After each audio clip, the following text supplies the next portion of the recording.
When you live out in the wilds of Northumberland like Mollie Corby, people are pretty few and far between. There's no shortage, though, of animals, and that's the way Mollie loves it.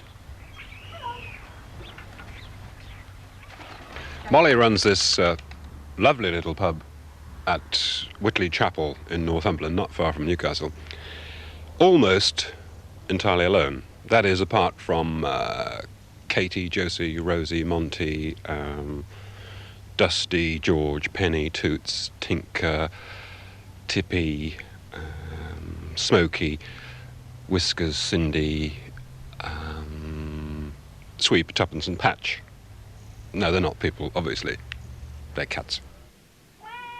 Strays and waifs of all shapes, sizes and colours simply find their way to her door. And she's a girl who just can't say no to any of them. Sometimes they're just dumped there by strangers who can't be bothered to look after the animals themselves. But the whole collection started more or less by accident. Well, strangely enough, the very first one happened to be New Year's Eve.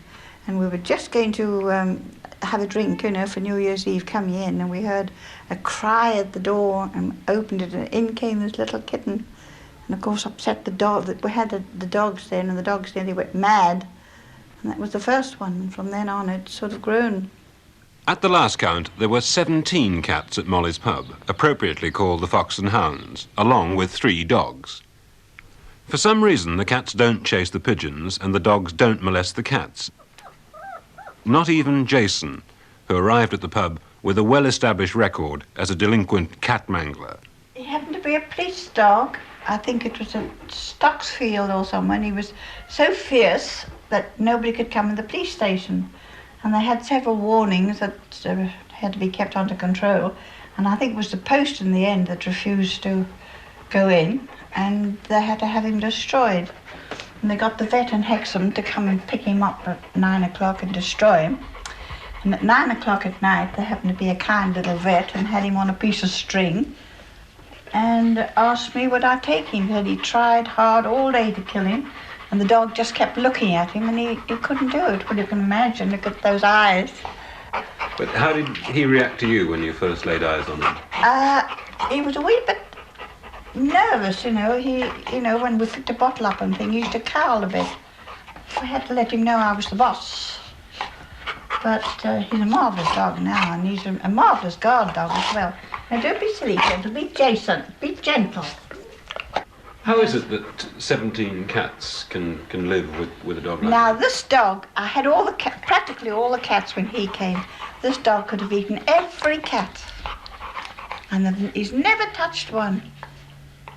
In fact, they're all, you know, great friends. And as I say, it's the same with the pigeons. I've never lost a pigeon. There are odd occasions when the cats do forget their training and revert to form by tossing around the odd field mouse, although they never kill it.